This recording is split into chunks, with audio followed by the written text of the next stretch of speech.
and gentlemen, this is Trisha with Insectopia, and we are here drawing another bug this Thursday night. I had talked to a couple of my viewers last week and asked what we wanted to draw today, and I think one or two people said a Luna Moth, so that's what we are looking at today. Hi, Hashi! It should be a fun one to draw.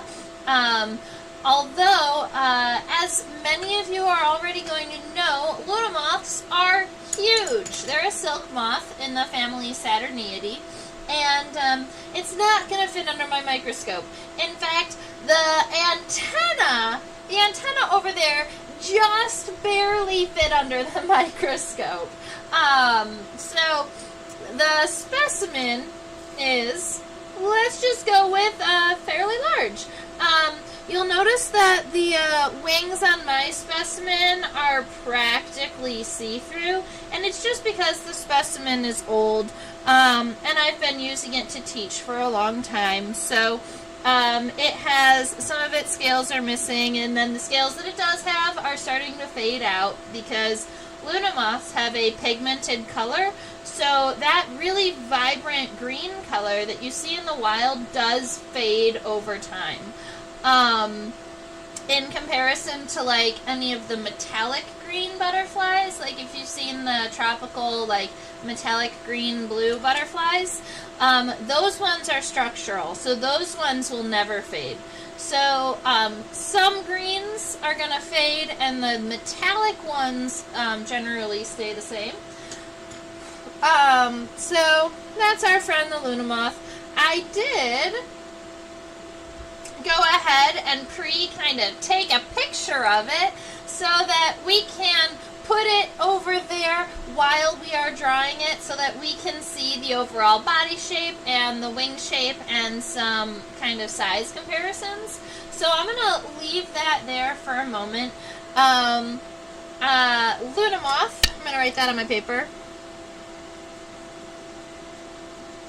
And then the scientific name for Luna Moths is Actias luna, spelled like this, for those of you who take notes.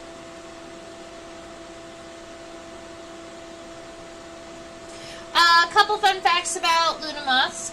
They are found all across the eastern United States and up into some parts of Canada, like southern Canada, and then along the east coast. And when I say east coast, it goes from Maine all the way down to Florida, but then west until like eastern North and South Dakota, Nebraska, Omaha, and like eastern Texas. So there's this line down the center of the country, and that's where that's the distribution of Luna Moths. You're not gonna find them all over Texas, just kind of like the little eastern piece of it. And all of the states in between. Now, they are known to feed on a large variety of trees. Those include hickories, walnuts, sumac, sweet gum, birch. So there's a large number of host trees, host plants for the Luna Moth, and the Luna Moths never get to be to a population size that it's actually going to hurt the tree. So you can have a good number of them, but they'll just feed on the leaves and then they'll move through their life cycle. As adults, they don't have mouth parts, so they only live 3 to 5 days, essentially, as an adult. So if you're one of the lucky ones who's seen them as an adult flying around, they were only out for a short period of time. Oh, and I've had a couple of questions recently about Luna Moths and about the decrease in their population. So I started doing some research about why, like, the primary reason that the Luna Moths are in decline. And while I was doing this research, I was looking and reading up on things. There are some people who believe that we can blame this fly, Compsylura cansonata, for the decline in Luna Moths. This is a parasitoid fly, and it was purposely released in the United States to control the gypsy moth. But now it is attacking our Luna moths. Or it started also attacking the Luna moths along with the gypsy moths. So that is one of, one issue with the populations of the Luna moths. Obviously the other one would be like habitat loss and people raking their leaves, or shredding their leaves, or putting their leaves into large compost piles because their cocoons hide within the leaf litter. So there we are for that. Now, I'm going to go ahead and measure our specimen so we can get started. We're going to measure the body first, so from the front of the head to the back of the abdomen. He appears to be about 2.9 centimeters.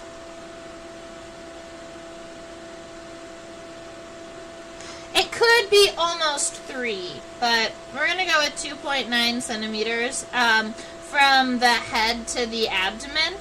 And then maybe I will do the wingspan across for you.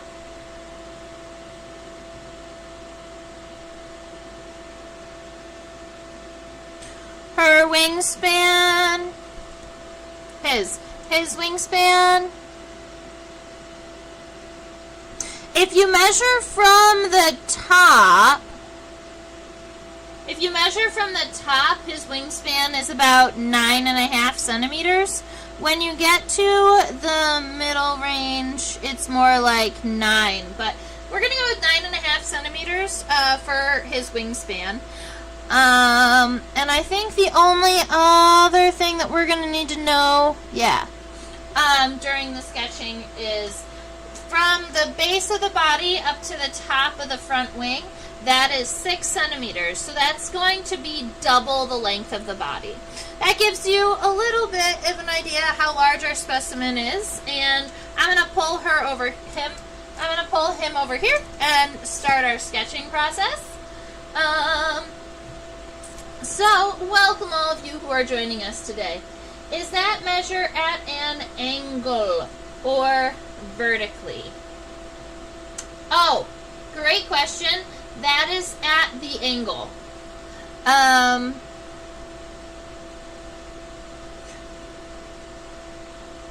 The 6 centimeters. So I'll show you. It's from right here at the base of the body, following up this angle here. From here at the base of the body to the tip of the wing here, following the angle, it is 6 centimeters. Can I measure it vertically? Yes, I can.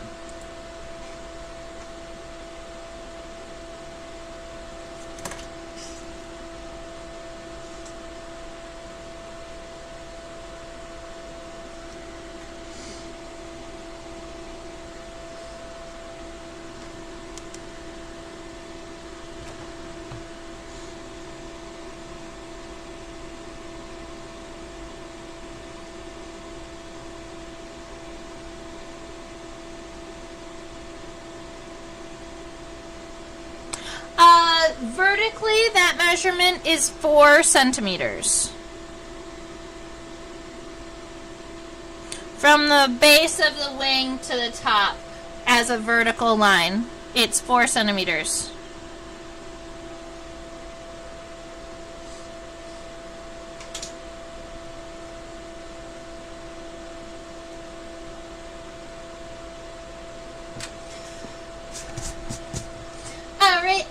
As many of you know, I like to start my sketches with a really, really light sketch to begin with, get a little bit of graphite on the paper, and then we'll go back through and kind of finalize the lines, zoom in, look at the microscope, those types of things.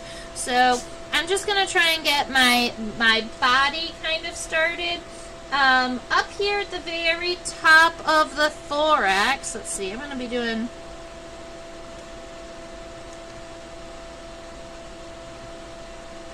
The Luna moth is one of those insects that once you start sketching, I regularly find that I haven't left enough room for the wings. So I'm going to purposely start my body pretty small so that I have more than enough space for the wings. Or at least that's the hope. Alright, so from the front of the thorax, I'm just going to give it a mostly straight line. It is going to angle up just a little bit, so I'm just going to start with that. And then the thoracic region, the thorax, is generally pretty boxy on butterflies and moths, so I'm going to give us this little bit of a square here before we come down and we get the abdomen. Although there's going to be so much hair on the thorax and the abdomen of this specimen that you're not really going to see the separation between the two. It's just something that I like to imagine. Plus, on my specimen in particular, the hair on the abdomen has kind of gone away at this point. And so we can actually see the abdominal segments, even though on the average specimen, you're not going to see them. So I've got that little bit of the body happening. And then up here at the very top above the thorax, I've got a head. Now, the head in this on Luna moths is very, very difficult to see from above. And so for me, I'm just going to add this itty-bitty small kind of half circle up here at the top. That's where I'm going to be connecting the antenna to, and is actually the approximate size of the head. They have kind of small, funny-looking heads. They also don't have mouth parts, so you know. All right. So for the length of our wing here, on that angle is double the length of the body. So if we take this size here and we go boop, boop, and we go again, boop. That's going to be the approximate length of the front wing. And I'm just going to go ahead and give it a really light sketch so that I have an idea as to how high I'm going up. And it is going to fit on the paper, so we're winning so far. So after I've got, I'm making this straight, but as we after we get it all done, I will be going in and adding the curves and things that you're seeing.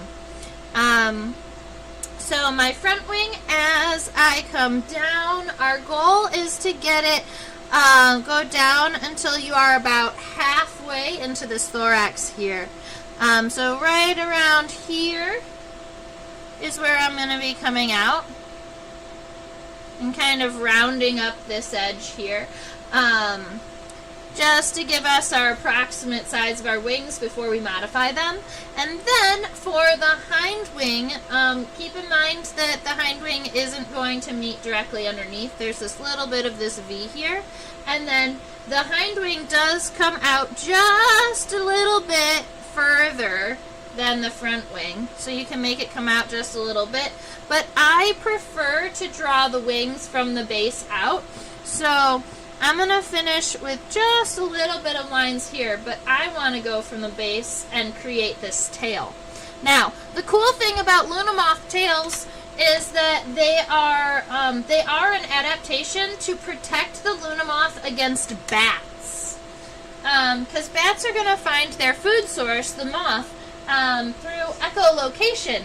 And as the moths are flying around in the sky, those tails are going everywhere, and they actually send the echolocation to weird places. So the bats can't figure out where the Luna moths are if their tails are working properly.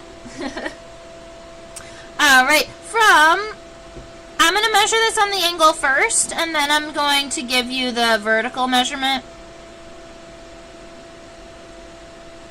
From the base of the hind wing to the tip of the tail on the angle, it's 8.5 centimeters. And then as a vertical measurement,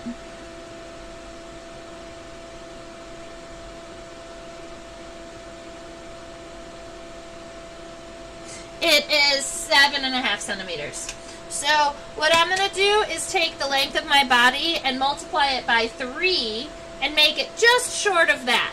Because if this is 3 and you've got on the angle about 8.5, so I'm going to start right here at the very, very bottom of my thorax.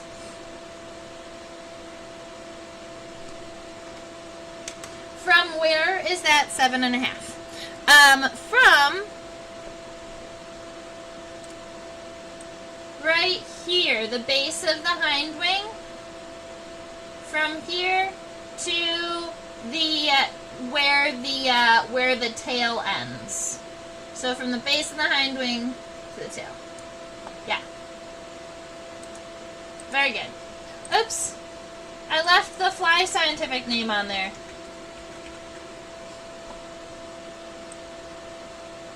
Okay. So I'm going to take from right here from the bottom of the thorax, and I'm going to loop, loop, 1, 2, 3. That's about as long as my tails are going to go. So that tail is going out pretty far. And this line does make a convex arch. So I'm just going to give it this light arch all the way down to where that point is. So that is from here to here, approximately 3 times the length of the abdomen. Right, so for the hind wing, we've got as far as it is wide, and then we want this to arch out, come in pretty close, and then find that tail and go out. Alright, so that gives us an idea of the length of our wings and the amount of space that our sketch is going to be taking up, and I'm pretty excited about it. So that gives us that. How far apart are the points of the tails? I can get that measurement for you.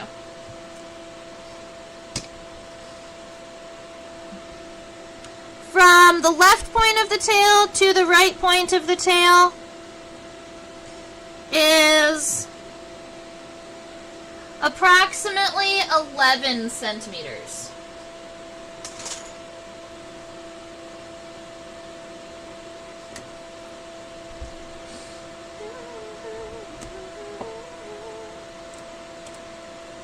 All right, here are cute little antennae. Now this is a male, so he has these giant feathery antennae. No problem, Hashi. So he's got these giant feathery antennae, and we call these antennae bipectinate. Pectinate means comb-shaped, and bi means 2. So it looks like 2 comb-shaped antennae, like on either side. Now, when I'm sketching, oh, you might want to know the length of those antennae, because they are actually pretty long. They're about 1.5 centimeters, so about half the length of the body. So when I'm sketching these antennae, what I'm going to do is create one kind of solid line that gives the center of the antenna that is about as long as I need it to be. So maybe just a skosh, just a little bit longer. All right, and then I'm going to do both of them. And then you'll notice that at the very, very tip of this antenna, right around here, each one of these pieces coming out, they're paired. That's because there's 2 for every single segment on the antenna. So as you are sketching them down, you can put them in pairs to be more realistic to your specimen. Now, I used to have a little bit of a tricky time getting all of those pieces to lay about right. So what I do now is I go to the very, very tip of the antenna, and I will draw the outside shape of what you're seeing. So kind of like the leaf shape on the outside. I'll start pretty narrow and go out and then come back in on both sides. Alright, and that's going to give you your outer edges of, that's going to give you the outer edges of your antenna. And then with dark lines, you're going to go in and add all of the smaller pieces on the inside. And if you use enough variety in your pressure, then at the very end, you can go back and erase those light lines on the outside. Just make sure that as you create these antennae, they are symmetrical. So you want, for every single line on the left side, you want another on the right side.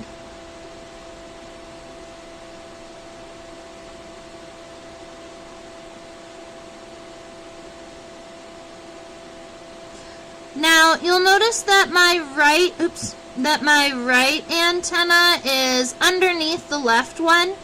And if I was going to spend a little bit more time on this friend, I might draw it through both. But I'm just going to take my right antenna up to the edge of the left one. And I'm not going to try and draw the lines where they interact. I am going to come back in and erase that little light line around the edge. If you end up erasing little bits of your antenna that you did want to keep, you can always go back and fix that. And then I'm going to do it to the other side.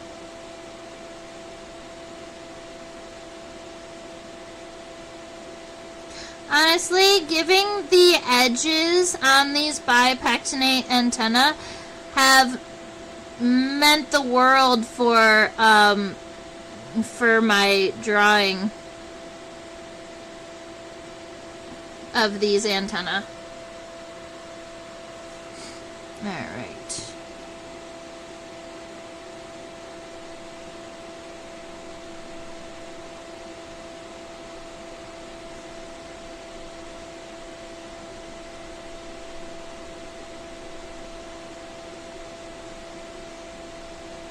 Oops, that one went a little bit too low. That's fine.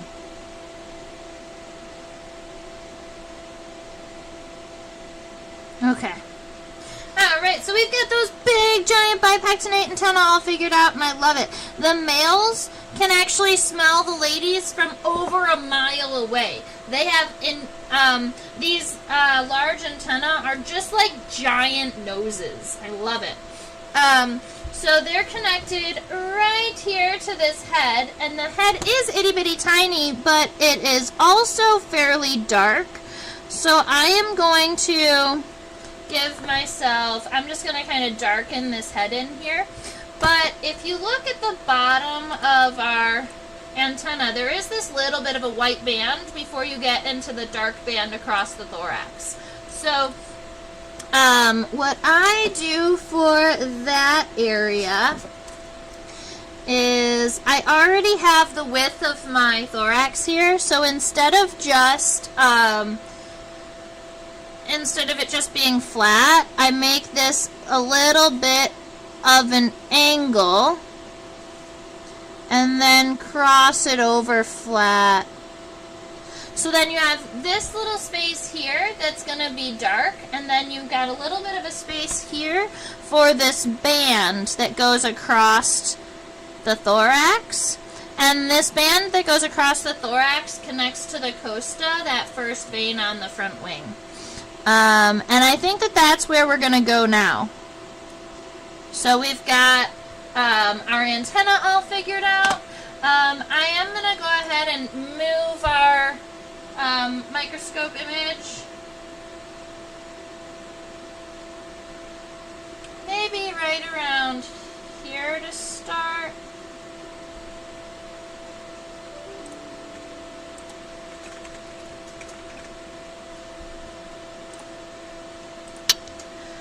But I also want to put this image up really quick. So now that we've got the antenna, we're starting some of these darker lines. We're kind of finishing up some stuff. I want you to notice that this obviously is not a totally straight line. So we want it to angle, we're starting from kind of the top of that line. We're going to angle it up just a little bit above the line we sketched. And then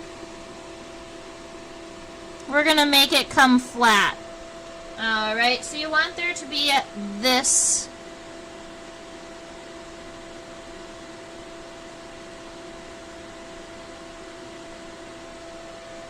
come flat like that.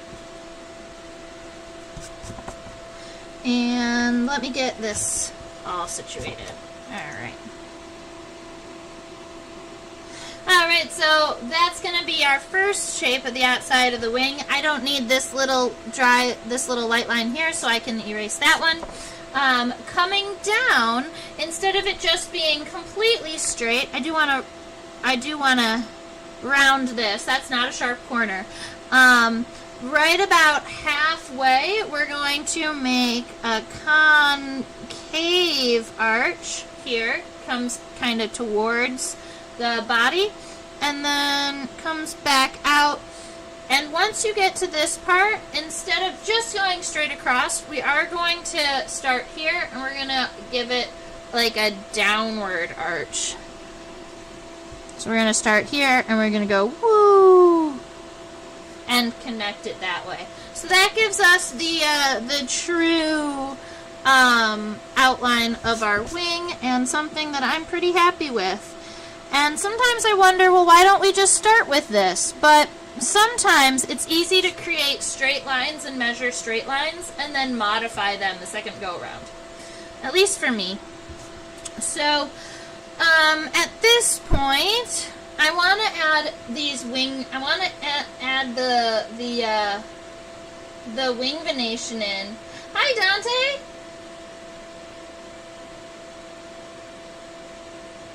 Welcome. We haven't done a curculio in a while, and honestly, I would be down for doing a curculio. Are those indents on the foreign wings actually damaged? Yes and no. I will show you on the microscope. There is damage on the inside of the forewings. So that is some damage, and there is some damage here, but the overall shape actually on the left side is probably a little easier to see. So I'll go ahead and scooch our specimen over so you can see it.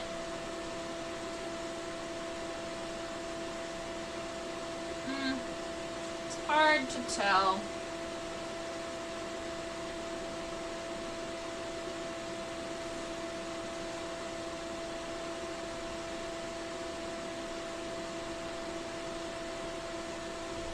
I wish that I could zoom it out just a little bit further.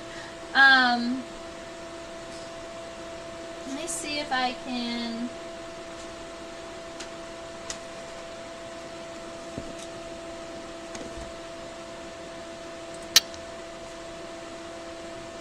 There.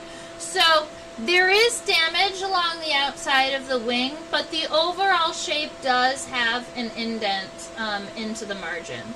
Right around here, and you can see it also on this side, but with this scar here, or with this tear here, it makes it a little bit trickier to see.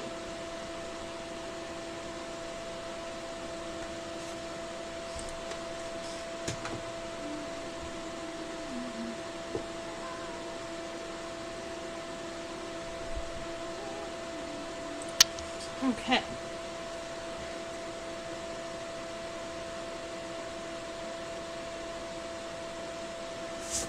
Alright, so that's what I'm looking at, but I think, admittedly, that this is going to be less pointed, more rounded. Alright. So, from here, at the base of this wing,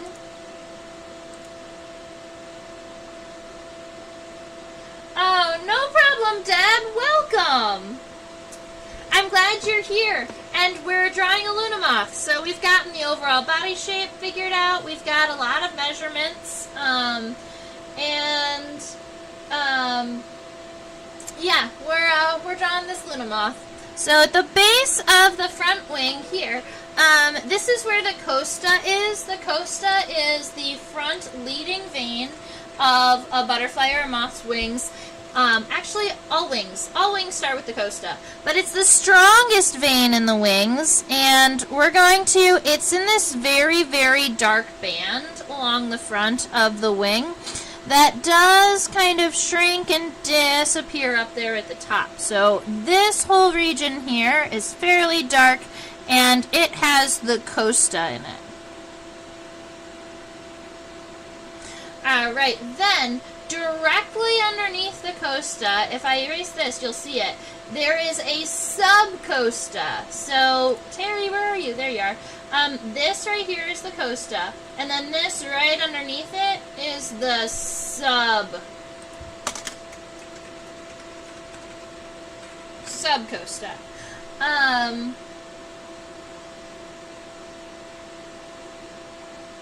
The subcosta does end up branching. So, this is the subcosta here, and when it branches, it goes down to the eye spot.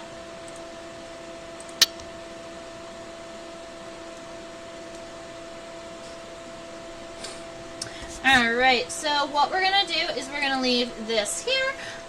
The eye spot is...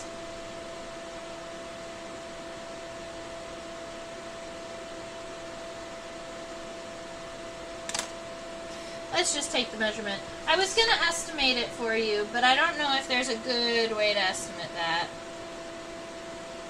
2 out of 6. It is about a third. So if you were going to take this length from here to the tip and then divide it into thirds, the first third is where that eye spot branches off. So I'm going to take the subcosta, that vein that runs parallel to the costa, and just run it right along, parallel, all the way up, and it does kind of rejoin the costa at the very tip. And then about a third of the way down, this is where this branch happens. So we're going to go here, we're going to branch it out. I wonder, I can probably zoom this in. Sorry that it is pixelated.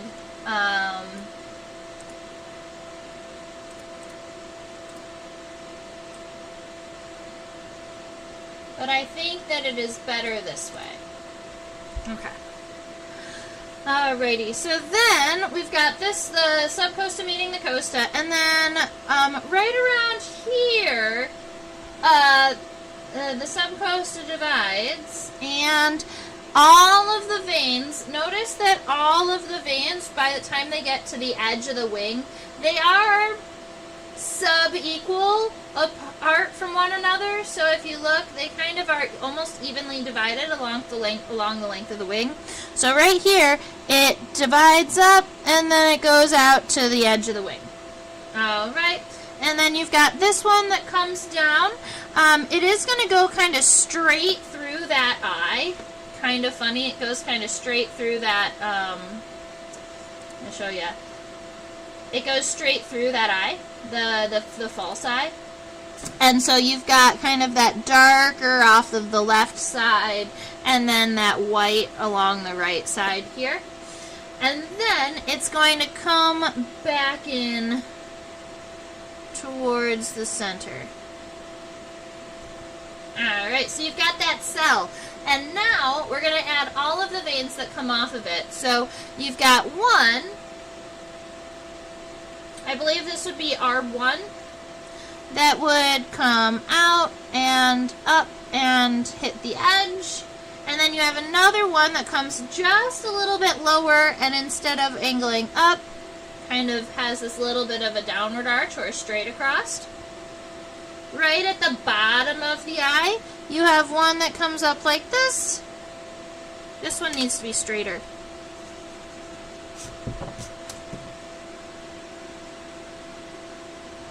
There. One that comes down. Alright, then you've got two more. So you have this one. Comes down. And then you're going to have one more, and it looks like my wing might have to be just, I might make it just a smidge longer this way, along the bottom, so that I have room for the other veins. So from right around here, about halfway into that cell, we have your final vein that comes off, and then there is one more right here, comes from the base of the wing and goes out and down. That's the anal vein. It's the last vein.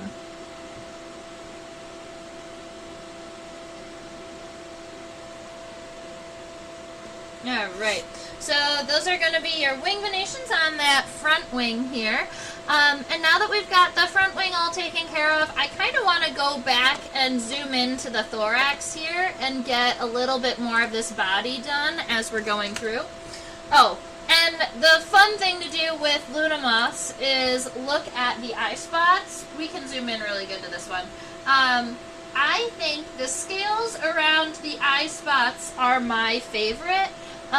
Because I love where you can see the, the scales, where like multiple colors of scales all come together. So right here where there's the pink, the yellow, and the black, I just think that this is so cool. So I wanted to share that with you. Notice that there are scales in the front wing's eye, so right here, that's where the false eye is, and there are still scales. They look more hair-like, and the scales here that are colored are kind of flat. Alright. Let's go look at the body.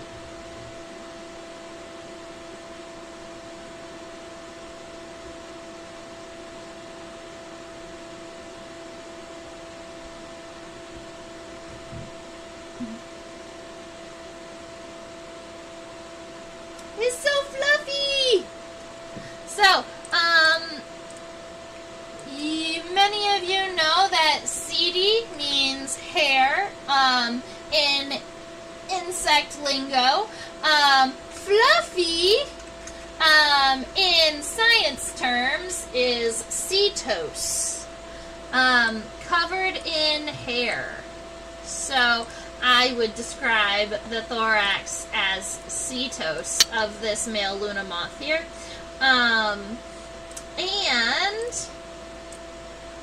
You'll notice that there are a variety of like chunks of hairs together. So there's going to be this kind of cluster of hairs over to the right here. There's also another cluster of hairs over here on the left, before you get to the center ones. And sometimes when you spread butterfly and moth wings, those two clusters of hairs, they kind of stay together, almost like shoulder blade like. I'm not sure exactly why, but I would assume it's because of the way that they're connected to the musculature system of the moths. But it's super fluffy, so we're just going to go ahead and add all of these hairs here. I start kind of light and then darken it up a little bit.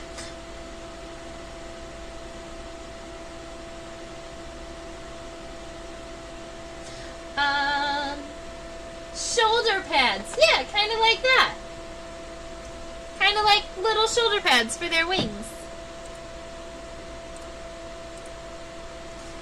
And then if we scooch our specimen down, scoochy, scooch, scooch, then we have the abdomen here. Now, I'll admit, the abdomen on my specimen is bare. It kind of reminds me of like a chicken missing its tail feathers.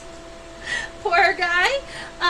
This is what the abdomen looks like without all of the long, fluffy hair. But admittedly, most specimens that you see in the wild will be covered in hair on the abdomen, just like they were on the thorax. But because we can see it, and you do know that they are divided into abdominal segments, I'm going to come in and add some segmentation on the abdomen. I could even count for you. Let's see. 1, 2, 3, 4, 5, 6. 6. 1, 2, 3, 4, 5. Yeah, I would say about 6. Six segments. So I'm gonna 1, 2, 3, 4, 5, and one that's underneath the hair up here. I'm sure of it. 6. Right. And then I'm just gonna add. I'm gonna add the hair one segment at a time. Maybe then it'll look nice and segmented. Yeah, it's so fluffy. And I'm gonna add it to the outside of the body too. There we are. So then you have a nice kind of fluffy Luna Moth body. Alright, so we have the body, the head, the antenna, the front wings. Now we need the hind wings.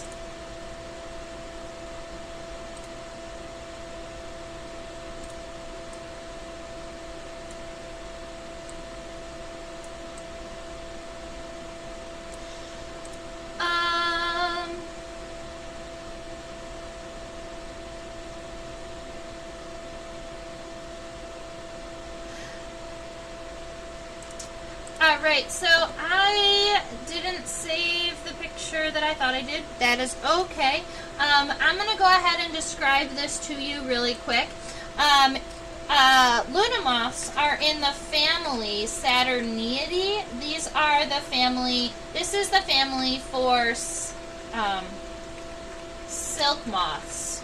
And all silk moths have a variety of characteristics. All silk moths, they don't have mouth parts. They have very, very short lifespans as adults. They are generally very large. Imagine Cecropia, Polyphemus, the Luna moth. Those are all silk moths. There are some smaller silk moths. The Io moth is a medium-sized moth, and it's a silk moth. And so sometimes it's difficult to identify it. It's pretty much impossible to ID a moth by its size, right? So it's just one feature that you can think of. If you want the actual distinguishing feature, for silk moths in comparison to other moths, it's actually a vein in the hind wing. So, and funny enough, it's a vein in the hind wing that you cannot see while they're spread. You almost have to flip them upside down. So I'm going to draw it down here because it's going to be a little trickier up here. If I was just drawing that hind wing, the first vein is what we call the SC vein. It's kind of like it's like essentially the subcosta. There's this first vein here, and in a lot of moths, it runs kind of just north of and parallel to the R vein. So this is what normal moths would look like. But all Saturniids, all silk moths, that top vein on the hind wing diverges away from the first one before it gets to the end. So if you were to look really close at the base of the hind wing, right around here, there would be a vein that swirls up and goes up under the wing and then comes back down. And that's the distinguishing characteristic for this family of moths. So for those of you out there who love the taxonomic part of these classes, that's how you determine a Saturniid versus other silk moths.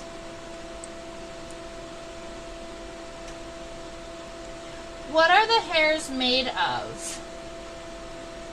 That's a good question. I'm not sure. I would guess that it would be chitin. The same thing the exoskeleton is made out of, but I couldn't guarantee that at all. What? What?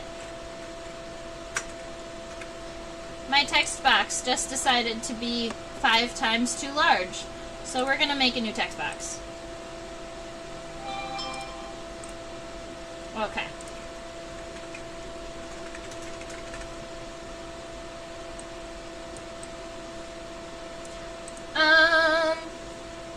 1 centimeter long larva just appears next to me on the table. Oh my goodness! That's so funny that a caterpillar showed up in the middle of drawing bugs. Yeah, get it outside safely. Alright, so for this hind wing, the hind wing does connect right about here where the front wing, the bottom of the front wing connects, but then it does kind of arch up underneath the wings. So, do all silkworms have a common ancestor? Yes, I believe Saturniidae is a monophyletic group.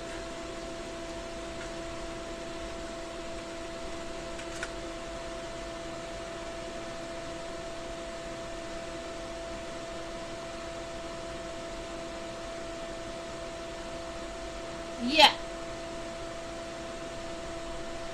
Yes. They are monophyletic. So they do have a common ancestor.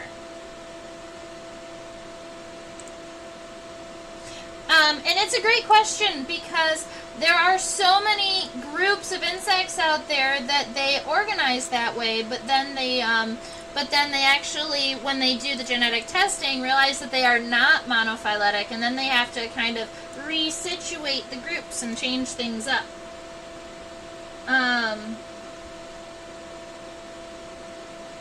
Where on earth did it come from?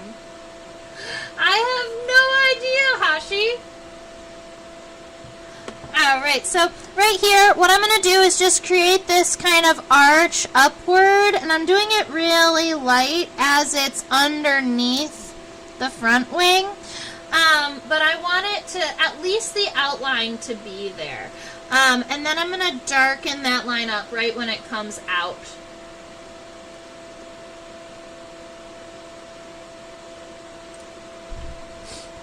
Okay. I am actually pretty happy with the length of our tail here, so I'm going to just create this nice smooth line from the inside all the way to the edge of this tail here. And then when you get to this edge of the hind wing, we could do it in one of two ways. We can darken this out now. The only issue with that is going to be wherever these veins touch the outside of the wing, there is a little bit of like a convex angle to this. It's not super scalloped from afar, but it's kind of scalloped. Like it goes out just a little bit wherever each one of those veins touch the outside of the wing. I am going to go ahead and just darken the whole thing, but then if I find that I really want to scallop a little, I'll erase small parts of it. I think that's what I'm going to do. So I'm going to go ahead and darken this here, and then all the way down, let me see, I'll go ahead and shrink this just a little bit.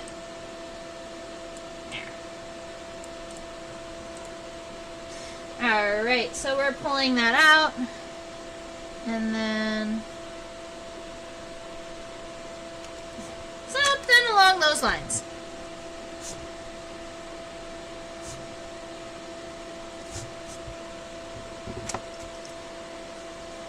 Alright, so that first vein that we were talking about that verges, that goes away from the second one, is way up here and underneath the front wing. So you can't see it much until it comes out right about here. Just a little bit at the edge of this wing. Now, the next one is going to come out and create this cell that you see here. So, what we're doing is we're going to start right around here where you can see on the hind wing, and we're going to go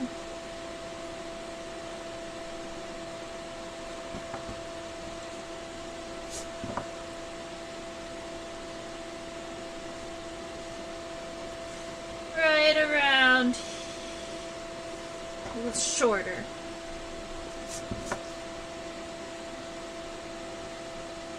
Around there. Yeah. The issue is that there is one split before there's one more split before you can see it. So right around here, there is a little bit of that. There is a fork, and so it's going to start here and go all the way out to the edge of the wing.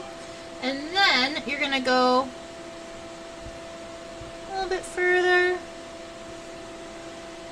I like to have my eye spot about at the spot where I want it so that I know where I'm aiming for. So we're going to reach a little bit further towards that eye spot, and then that's where the next split is going to go in the wings. And we're going to now take this and go to the top of your eye spot here. The vein does go straight through the eye spot, just like in the front wing. And there is one vein from the top of the eye that comes down and touches the outside of the wing. At this point, you're done with the veins that are touching the outside of this wing, and all of the remaining veins are actually going to be going through the length of this tail, which is kind of nifty. So what I'm going to do is I'm going to create our line that comes out to right around here, kind of even with this line coming up, and then it goes all the way up straight, and that creates this little cell. Now, I do like to zoom into the hind wings eye spot, because in the center of the hind wings eye spot, that is completely clear. You can actually see all the way through the eye spot, and if you put something behind it, it would be just like seeing through a window. Just nifty. Alright, this outside is fairly dark. The other side has a light line on here. Now, I'm going to go ahead and move our, these veins so you can kind of see. We're going to track these 3 veins here. So, we have these 3 veins on the Luna Moth's wing right here. 1, 2, 3 that are underneath the eye, and they're going to travel down the tail. So I want to show you kind of how they move through this tail. So let's see, they are moving through. Right about here, that's where the tail narrows, and so we still have all 3 and that anal vein there all the way on the left. So you can still, at this point, count 1, 2, 3, 4, the 3 that are on the cell, and then the 1 anal vein. They're still going, they're still going, they're still going, they're still going. Alright, so now at this point, some of them are dividing off to the left, but that one that's the furthest to the right is the one that goes all the way to the very, very, very tip of this tail. So, when we take this vein right here from the bottom of the eye spot, it starts here, it goes all the way down, it runs along the right side of this tail, and then it ends at the furthest tip of the tail possible. The next one, right around here, is going to follow that, but it ends just short and to the left of it. So we're going to start here. They get pretty close to one another when they're all running along the inside of the tail, but then it divides over there to the left. Alright, maybe we can scooch and see. There's where, there's where the third one ends, so we're going to come here to where this angle piece part is. And we're going to run it parallel, run it through that tail, and then fall short to the left. And then you do have this anal vein. It starts way, way, way up here at the top, at where the wing touches the body, and it runs all the way down the tail, and it's going to end right in this vicinity, but I can show you where that ends here on the microscope.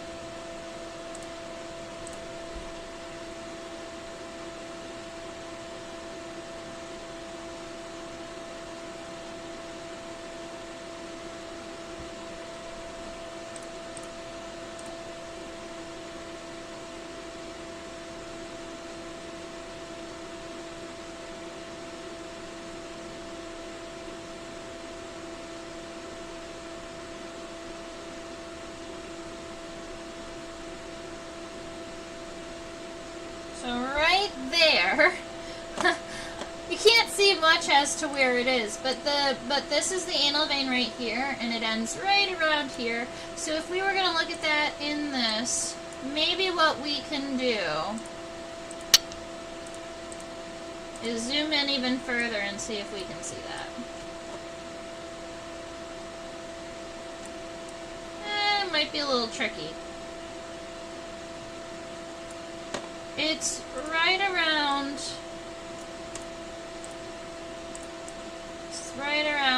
this region that the anal vein ends. So right about here.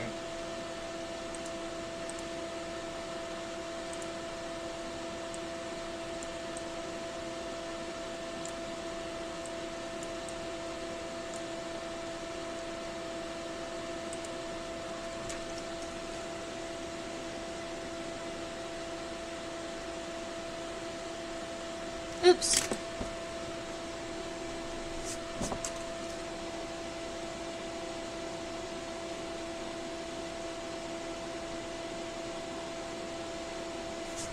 All right. Woof. It is a very long vein. Yeah.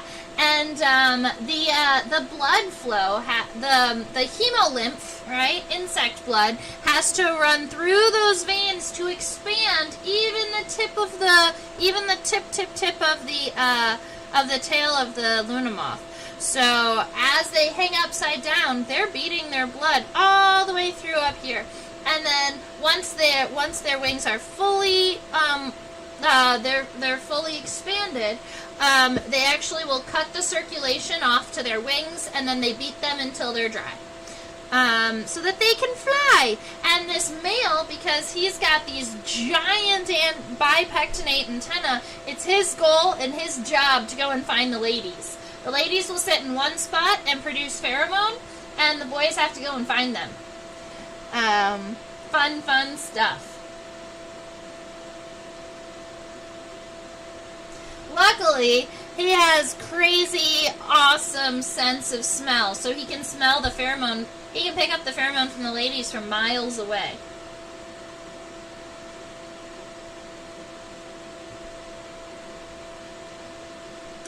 All right. I may have drawn that Luna moth in record speed. So, have you ever seen the blood from a moth or butterfly's vein?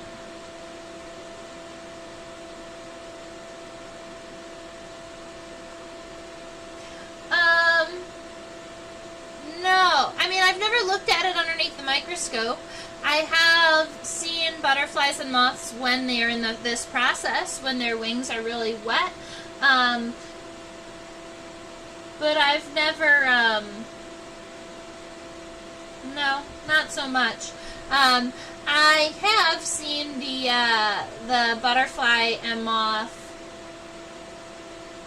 Oh man, the word just popped out of my head.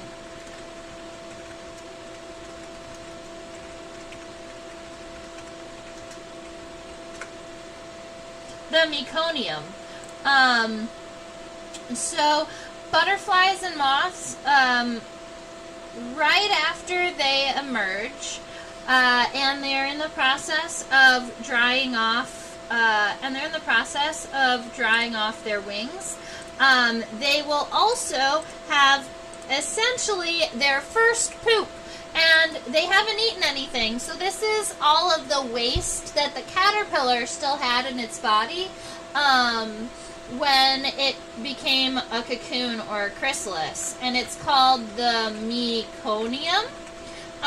It's their first poop as an adult, and that can look really bloody. It can be, a lot of times it's like a really bright red color, and right after butterflies and moths dry off their wings, people will see that meconium on the bottom where on their tissue paper, and they'll think that they're bleeding, whereas it's just their first poop.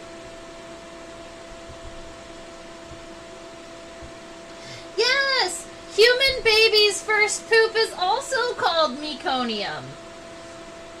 That's awesome, Hashi. Thank you. And I have seen people who paint with butterfly and moth meconium.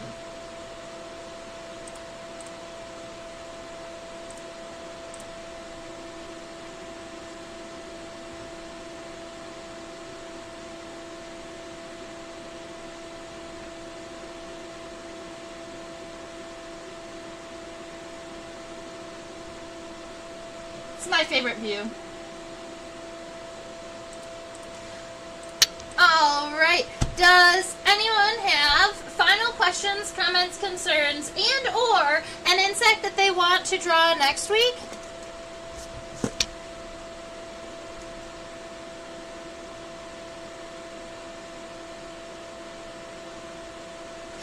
I was honestly thinking a weevil, because we haven't drawn a weevil in a while, and Herculeo is in the chat, but if anybody has another thought, have we drawn ants?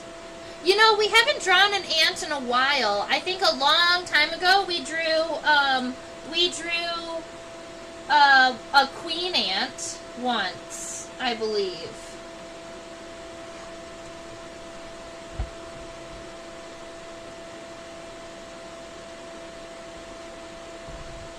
I have a couple of nifty ants. Let's, oh, yes, snout power. Alright, so what we can do is we'll do weevils next week and then ants in 2 weeks. And then I have 2 weeks planned. How fun is that?